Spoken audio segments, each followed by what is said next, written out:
Günaydın, yeni bir haftadan herkese merhabalar. Ben güzellik koçunuz Sema Nur Demirci. Bu hafta size kalıcı makyajın hatalı işlemlerinden bahsedeceğiz. Herkese merhabalar, mutlu haftalar diliyorum.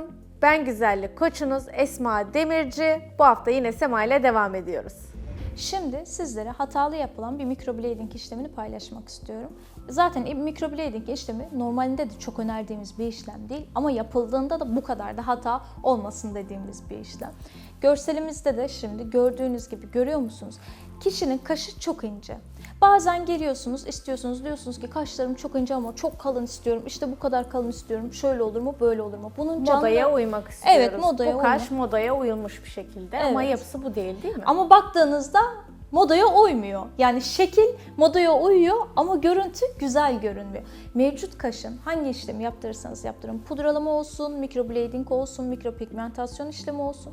Mevcut kaşın çok dışına çıkıldığında, çok kalın yapıldığında bu görüntüdeki gibi bir görüntü görüyorsunuz. Bakın görüyor musunuz? Kılın yoğun olduğu yerle kılın olmadığı yere işlem yapıldığında ne kadar kötü durmuş. Bir de zaten microblading'i yaparken çizgilerini de çok güzel atmadıkları için kaşta içeride dağılmış. dışarıda dikiş atılmış gibi bir görüntüde duruyor. Artı bir de kızıllık var işte. Evet, kızıllık var, jilet kesiklikleri var.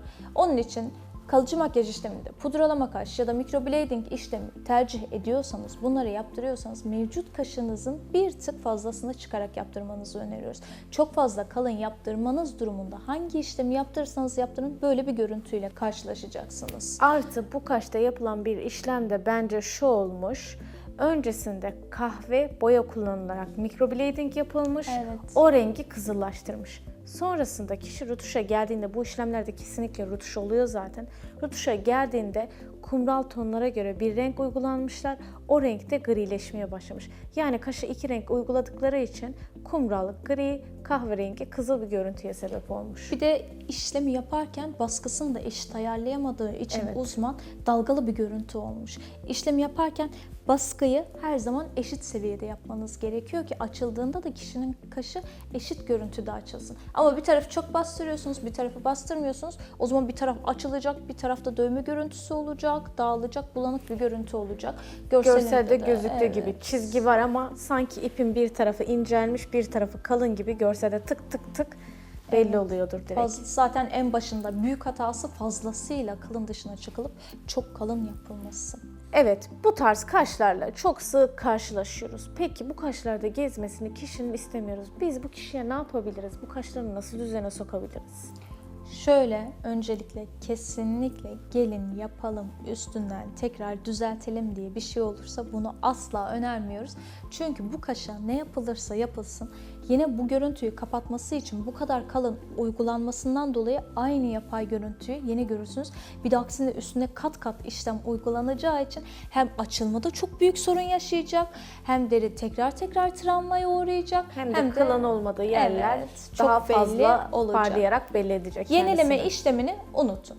Bundan sonraki seansta solüsyonla silmeyi zaten asla önermiyoruz. Solüsyonla kesinlikle sildirmeyin kaşlarınızı. Solüsyonla sildirdiğinizde kaşlarınızda doku kaybı olacak.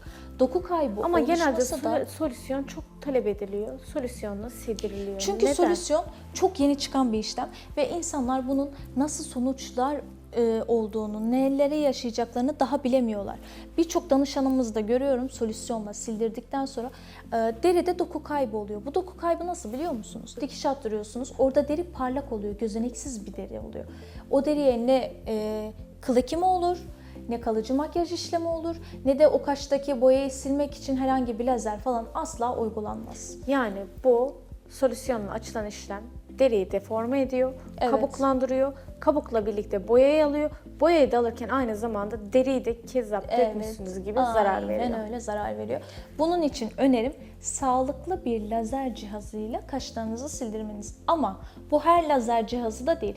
Bazı lazer cihazları lazeri attığınız zaman burada derinizde kanama yapabiliyor. Yani Deriyi parçalayabiliyor. solüsyondan bir farkı kalmıyor Evet, bu aynen lazerlerin de. solüsyon gibi. Bunun daha sağlıklı üst seviye olan lazer cihazları var. Kesinlikle deriye zarar vermiyor. Şöyle söyleyeyim ben size, sildirmeyi düşünüyorsanız derinize zarar vermeyecek, deride travma yaratmayacak, kanatmayacak lazer cihazları var. Bunları tercih etmenizi öneriyorum. Sildirirken Şöyle, yaptırmak kadar çok önemli, çok iyi araştırmak lazım. Lazer cihazlarında bir de korku şudur. Yaptırdım, anında açılacak. Kıllarımın rengi bembeyaz olacak. Yaptırdıktan sonra anında ilk seferde açılırsa ben tekrar nasıl o şekilde gezeceğim, ne zaman işlem yaptıracağım? Şöyle, kişinin bir süre sabretmesini isteyeceğiz. Çünkü deriye lazer uygulanıyor. Oradaki doku çok hassas. Bizim işlem yapabilmemiz için bu dokunun 1 ya da 1,5 ay iyileşmesi lazım. Eğer ki doku iyileşmeden üstüne işlem yapılırsa yapılan ne işçilik güzel durur ne de kalıcı olur. Onun için biraz zamana bırakıp deri iyileştikten sonra tekrardan kişi işlemini yaptırabilir. Ama bu da şöyle bir şey, lazer tabii ki tek seansta silecek diye de bir şey yok. Peki lazer silerken kıllarımızda beyazlıyor mu? Beyazlayabiliyor ama bu çok uzun süre kalıcı bir şey değil. Bir aya kalmadan o beyaz görüntü geçiyor. Bu sizi kesinlikle Hatta panikletmesin. profesyonelse beyazlama kısmı 15 dakika içinde geçiyor. Evet, kalıcılığı yok. Şimdi bir sonraki görselimize de bakabilir miyiz? Bu göz altına kalem çekme olayını anlatmak istiyorum size. Çok isteyen oluyor. Biz asla bunu önermiyoruz. Bunu yapıp bir de hatalısını nasıl yaptıklarını göstermek istiyorum.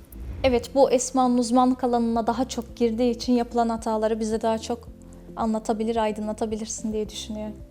Şöyle, gözün altına bir işlem yapılmış bu görselde. Gözün altına kesinlikle işlem olmaz. Gözü daha küçük gösterir. Burada da gördüğünüz gibi göz küçülmüş. Sonrasında ne olmuş bu işlem? İç kısmı dolmamış, orası beyaz kalmış. Tam kirpik dibine net bir çizgi gözü çipil çipil yuvarlak gösteriyor. Artı bir de göz pınarımıza yakın yeri görebiliyorsunuz. Orada mor bir görüntü var. Bu işlem yapılırken nasıl yapılmıştır biliyor musunuz? Kalın bir iğneyle, güçlü bir makineyle baskı uygulanarak yapılmıştır ve gözler balon gibi olmuştur. Bu da ne demek biliyor musunuz? Bir enjektörü alıyorsunuz, içine siyah boya doldurup buraya basıyorsunuz ve boya içeride mosmor. Bir şey daha soracağım. Peki bu kadar hatalı bir işlem o gözün altındaki kirpikleri döker mi? Dökmez. Bu işlemler kirpiklere zarar vermez ama olan şudur ki boya enjektörle gözümüzün içine bırakılmış, derisine bırakılmış şekilde dağılır ve orada bir morluk oluşur. Gözde şöyle bir hassas durum var. Lazer atışları nedir? Lazerler siyah noktayı çok güzel patlatır. Kaşta olsun, işte eyeliner'ın kuyruk kısmında olsun. Ama lazer siyah noktaları görebildiği için bizim göz bebeğimiz ve göz çevremizde koyu olduğu için çok risk taşıyan bölgelerdir. Buralara lazer kesinlikle önermiyoruz. Bu tarz işlemlerin geri dönüşü yok. O yüzden yapacağınız yeri öncesini, sonrasını, referanslarını çok takip ederek yapın. Çünkü göz çevresine yapılan işlemler çok riskli. Bunun aynısı göz kapağında eyeliner yaparken de geçerlidir. Bu işlem yapıldı. Bugün dağılmayabilir, bir ay sonra dağılmayabilir ama 6 ayın sonunda göz kapağınızın içinde yavaş yukarıya doğru sızabilir. Peki bu gözün oradaki akmış mor görüntü hiç geçmeyecek mi? Ömür boyu kişiyle mi? O ömür boyu kişiyle kalır çünkü üzücü. bu dövme makinesiyle yapılmış. Bizim derimize yapıldığı zaman bu doku farklı, dudaklarımızın dokusu farklı. Hele ki buranın dokusu çok farklı. Direkt boyayı içine enjekte etmişler dövme makinesiyle. Lütfen bu işlemleri yaptırırken şöyle düşünün. Estetik yaptırıyormuşsunuz gibi düşünün bunları. Asla basite almayın, basite indirgemeyin. Bakın gözde nasıl mavilik, morluk kalmış. Bu kişi de ömür boyu kalacak. Gerçekten çok üzücü bir şey. Ne kadar iyi araştırırsanız, ne kadar iyi bakarsanız, doğru yerlere giderseniz böyle bir görüntüyle karşılaşmazsınız. Evet, dip liner ve eyeliner'da bilinen şey yaptırırım, 2 sene kullanırım, bitti. Bunu kaşta diyebiliriz, belki dudaklarda da diyebiliriz. 5 sene dudaklarda bence, 5 seneden erken gitmiyor, geç gitmiyor. Aslında lafını kestim. Geçen bir danışanım geldi, kaşlarını yaptırmış, simsiyah, çok çatık, mevcut kaşından da çok kalın. 6 senedir kaşında ve lazerle sildirdiği halde kaşları silinmemiş. Aslında bütün hepsinde dikkat edilmesi gerekiyor. Evet, dikkat edilmesi gerekiyor. Boya kalitesi de tabii ki çok önemli. Burada koyu bir boya kullanmış. Yine dövme makinesiyle yapılmış. Bunların makineleri ayrı, iğneleri ayrı. Böyle tız diye atıyor ya. Atışların arasında tık mesafeler var. Bu mesafeler çok önemli. Baktığınız zaman siz göremiyorsunuz ama işlemden sonraki doğabilecek riskler çok fazla. O yüzden yaptırdığınız yeri çok iyi seçmeniz lazım. Çok iyi karar vermeniz lazım. Peki hatalı dudaklara da bir göz atabilir miyiz? Tabii ki. Hemen görselimizde bakalım hatalı dudaklar nasıl? Hatalı dudak işlemine geçmeden önce şunu da söylemek istiyorum. Bende dudak renklendirme, kaş pudralama ve eyeliner işlemi var. Günlük yaşamımı o kadar kolaylaştırıyor ki sabah uykudan uyandığımda, duştan çıktığımda, denizden, havuzdan çıktığımda yüzümde her zaman canlı bir görüntü oluyor. Ama tabii ki bunlar doğru uygulandığında. Şimdi hatalı dudağımıza geçebiliriz. Evet, bu hatalı dudağımız ya danışanın kendi hatası ya da uzmanın hatası. Buradaki hata nedir? Dudak çerçevesine çıkılmış. Dudak çerçevesine kesinlikle çıkamayız. Biz sadece uzmanlar olarak dudakları renklendirebiliriz. Dudakları kalınlaştırma kısmına gelince burada hemen hekimlerimize başvuruyoruz. Hekimlerimiz dudaklarımızı kalınlaştırıyor. Bizim yapabileceğimiz şey renksiz dudakları renklendirmek. Büyük ihtimalle danışan burada dudağını biraz daha kalınlaştırmak Evet, istemiş onu ve da uzman da bu çözsün. olaya uyum sağlamış. Dudakları kalınlaştırmış. Ne oldu şimdi dudakları kalınlaştırdı? Bizim dudaklarımızda gözenek yok, derimizde gözenek var. Dışarıya çıktığı için o gözenekli kısımlar makarna yemişsiniz de etrafı bulaşmış gibi bir görüntüye sebep olmuş. Evet, çok da hoş duran bir görüntü değil maalesef. Bunun geri dönüşümü de kolay kolay olmuyor diye. Kolay kolay olmuyor. Onları da şimdi tek tek anlatacağım. Bu dudaklar. Mesela bu dudakta yapılan başka hatalar da var. Sağ ve sol üst köşeye çok baskı uygulandığı için işlem dalga dalga olmuş. Dudakların iç kısmında açıklık var. Çünkü cihaz dudağa uygun bir cihaz olmadığı için ve baskı da tam ayarlanamadığı için sağdan soldan taşma ve renkli renkli dalga şekli var. Evet, dışına taşamıyoruz. Ama benim dudağımda hafif bir asimetri var. Dolguyla bunu eşitliyorum ama doktor beni dudak renklendirmeye yolluyor. Dudak renklendirmeye gittiğimde de beni dolguya yönlendiriyorlar. Evet, ama çok burada doğru. tam bir eşitlenme olmuyor. Minimal şekilde onlara dokunuş yaparak biraz daha eşitleyebilir miyiz? Evet, küçücük olabilir ve kaza geçirilmiştir. Dudakların bir tarafı tamamen gitmiştir. Tabii ki hiç yoktan iyi bir görsel yapılıp dudağınızı o hattı içi dolduğu zaman gerçekten güzel olur. Ama var olan dudağımızı zaten bu resimdeki dudak güzel. Bir de tutup bunu renklendirmeyle dışarıya taşıdığı zaman görüntü güzel olmuyor. O yüzden minimal şekilde yapılabilir ama büyük farklılıklar, dur dışarıya çıkayım görüntüler tabii Tam ki olmaz. eşitlensin. Evet. Evet, bu dudaklarımız ne olmuş? Dudaklar gerçekten çok güzel. Biz bununla yetinmemişiz ve dudağın biraz dışına çıkalım demişiz. Dudakların dışına çıkmışız. Sonra bu kişi, her zaman söylüyorum, dudak çerçevesinin dışına çıkıldığı zaman kişi kesinlikle pişman olacaktır ve bu görselde de pişman olmuş, çözüm aramış. Çözümü de ne olmuş? Ten Yazılı rengiyle. kağıdın üstüne tekrar yazı yazmak istemiş ama hiçbir şey okunmuyor. Dudakların çerçevesine taşınmış kısma beyaz dövme boyasını alıyor ve makineyle tıkır tıkır geçiyor ve orada da dağınık açık renk bir fondöten görüntüsü oluşturuyor. Keşke Renk fondöten gibi eşitsizliği. olsa, daha da kötü bir görüntü var ve dokuda da zedelenme var. Bunu kesinlikle lazer işlemi de silmez. Solüsyonu zaten önermiyoruz ki denemiş olsanız bile o daha da mahveder, o da silmez. Asla bir geri dönüşü yok böyle bir işlemin. Ne dedik az önce? Lazer siyahı görebiliyor. Evet. Şimdi biz renklendirdik. Renklinin üstüne bir de beyaz dövme yaptık. Ne yaptı? Tekrar siyah mı yapmamız lazım bunu silmemiz için? Bunu hiçbir şekilde silemeyiz. O yüzden bunlar riskli işlemler. Bir hata olduğu zaman tekrar bir hata daha değil de araştırarak daha ince ayrıntılı gitmemiz lazım. Şimdi bu dudak oldu. Hadi dövme tekrar beyaz boyayla, dövmeyle silmedik, lazerle sildik. Lazerle silinirse bu işlem nasıl olur? Onu da hemen görsellerle size anlatmak istiyorum. Evet, şimdi geldik lazerle sildirme işlemine. Bu kişi de dudakları gerçekten çok ince durumda ve teselli dudak renklendirmede arıyor. Aslında Ve burada biraz da kişinin kalınlaştırma. dolgu yaptırması lazım. Renklendirmeyle kalınlaştırma yoluna giriyor. Sonrasında da bundan memnun olmayıp sildirmenin yöntemlerini arıyor. Peki burada silme şekli ne olmuş Sema Hanım?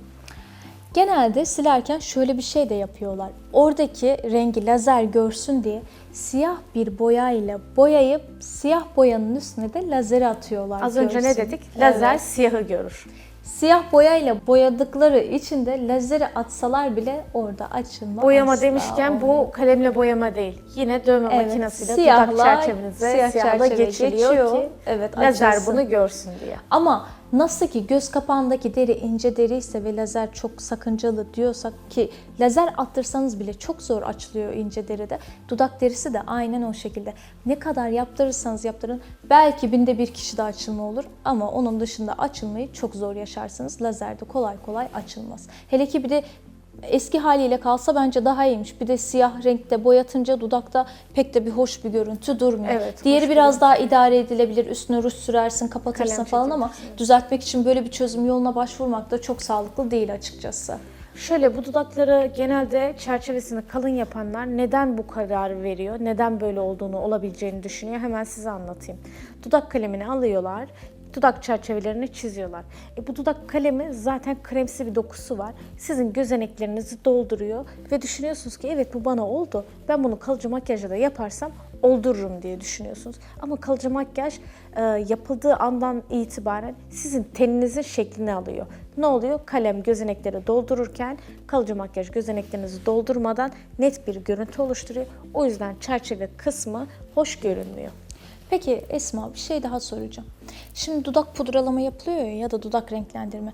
Eyeliner'da yanlış yapıldığında dağılma işlemi oluyordu. Biraz önce göz altında gösterdiğimiz gibi. Dudakta da dağılma olup üst kısımlara yayılabiliyor mu? İnce derilerde bir kere bir danışanımda böyle bir sorunla Evet. karşılaşmıştım. Çok nadir olabiliyor. Bu gerçekten çok yanlış yapılmış. Yani makineyi tutup orada dakikalarca bekletmiş ve boya orada dağılmış. Dudak çevresinde kolay kolay boya dağılmaz. Dudaklarınız ince ise bizim sizlere tavsiyemiz, renklendirmede lütfen çare aramayın. Renklendirme sadece bir renk, bir parlaklık Canlılık. ve canlılık verecektir dudağınıza. Ama kalınlaşma kısmında lütfen hekimlerimize başvurun, dudaklarınızı kalınlaştırsınlar. Tekrar ediyorum, tekrar söylüyorum. Kalıcı makyaj işlemleri vücudunuza estetik yaptırıyor musunuz gibi düşünün. Nasıl ki estetik yaptırırken çok araştırıyorsunuz, en iyisini bakıyorsunuz, en iyi yerlerde yaptırıyorsunuz. Kalıcı makyaj işlemleri de aynen öyle. Yüzünüze yapacağınız bir hata geri dönüşü olmayabilir. Belki şanslıysanız uzmanın kullandığı ürünler kaliteli ise, pigment kalitesi iyiyse tek seans lazerde çıkabilir. Ama dediğimiz gibi eyeliner'da, dudakta geri dönüşü olmayan zararlarla Yola girmiş olabilirsiniz. Şöyle de bir örnek vermek istiyorum. Bir danışanımıza dip liner mi yapılmıştı, eyeliner mi yapılmıştı, olmamış. İkisinin arası aslında ne dip liner ne eyeliner. Onunla ilgili bir görselimiz var. O görselimizin üzerinden anlatalım. Peki danışanımız bu işlemi yaptırırken dip liner istiyorum diyerek mi yaptırdı, eyeliner istiyorum diyerek mi yaptırdı? Aslında dip liner istemiş kişi. Eyeliner ve dip liner çok ayırt edilmediği için, dibine bir de kuyruk koyarsam güzel olur diye düşündüğü için eyeliner yapmaya çalışmış. Aslında kuyruk da çok kuyruk gibi durmuyor. Kalın bir şey koymuşsunuz gibi. Aynen öyle. Eyeliner'ı da lafını kestim, özür dilerim. Baktığınızda akışkan, gözde bütün halde durması lazım. Göze çok bağırmaması ama aynı zamanda da estetik görünmesi lazım. Bunda baktığınızda bir karalık var sadece ama estetik bir görüntü görmüyorum ben. Evet, eyeliner'ın kesinlikle ön çizimi yapılması lazım. Ön çizimi yapıldıktan sonra uygulamaya geçilmesi lazım. Bu gördüğümüz görselde ne ön çizim yapılmış ne de göze uygun mu, uygun değil mi bunun kararı verilmiş. Şimdi bunu düzelttiğimiz halini göstermek istiyorum ben. Düzelttiğimiz hali biz ne yaptık? Aslında dip liner'ın göz pınarlarına gelen kısmı çok kalın olmaz. Burada kalınlaştırılmış. Ne yapacağız? Biz bunun üzerinden gideceğiz.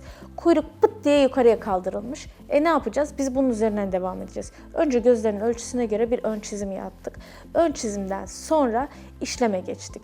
İşlem yaparken de dip liner yaptık dedikleri işlemde aslında kirpik dibi dolu değildi. Kirpik dibini doldurup kuyruk kısmını biraz daha uzatıp göz bebeğinden sonraki kısmı kalınlaştırarak işlemi tamamladık. Peki bu altta eskiden kalan boyası var ya, onun üstüne işlem yaptığımız için o boya bizim yaptığımız pigmentin kalitesini etkiler mi? Hanımefendi şanslıymış ki ilk yapılan işlem derinin içerisine dağılmamış kalmış. Ama bu işlem bizim yaptığımız işlemi etkiler mi? Hayır, dağılmadığı için etkilemez. Her gözde de böyle bir çözüm olmaz. Şanslı Her ve göze de düzeltilebilir. evet çözüm olmaz. Az önceki gibi dağılmalar olabilir. Ben güzellik koçunuz Sema Nur Demirci. Bu hafta sizlere kalıcı makyajın hatalarından bahsettik. Önümüzdeki hafta tekrar görüşmek dileğiyle. Ben güzellik koçunuz Esma. Haftaya görüşmek üzere.